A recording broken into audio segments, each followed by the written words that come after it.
ভাগ। রিজার্ভে হাত না দিয়েও 3 মাসে $5 বিলিয়ন ঋণ পরিশোধ করে প্রশংসায় ভাসছেন ডক্টর ইউনূস সরকার। একই সাথে অর্থনীতির এই ইতিবাচক ধারায় গুরুত্বপূর্ণ অবদান থাকায় প্রবাসীদেরও প্রশংসা করেছেন নেটিজেনরা। একজন লিখেছেন, স্বৈরাচার ফ্যাসিস্ট দল আওয়ামী লীগ ও তার দোসররা যেভাবে দেশটাকে লুটেপুটে খাবলে খেয়েছে, দেশের জনগণ আর কবে বুঝবে? সেই টাকা এখন লুটপাট হয় না, বিধায় দেশের উন্নতি করা সম্ভব হচ্ছে। ঋণের জালে ডুবে থাকা দেশটাকে উদ্ধার করা হচ্ছে।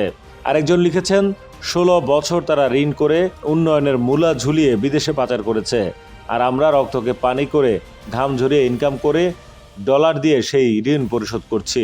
আরেকজন লিখেছেন, তাহলে দেশ সঠিক পথে আছে। আগামীতে যেই দল সবচেয়ে বেশি ভারত বিরোধী হবে সেই দল ক্ষমতায় আসবে ইনশাআল্লাহ। প্রবাসী এক ভাই লিখেছেন, এমন সংবাদ শুনে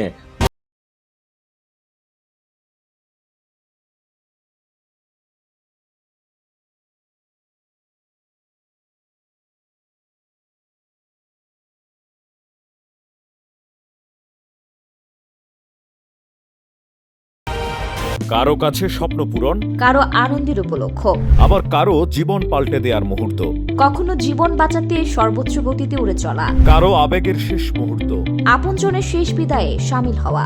এমন সব ইচ্ছে পূরণে সর্বনিম্ন ভাড়ায় দ্রুতগতির বাহন প্রবাসীর হেলিকপ্টার।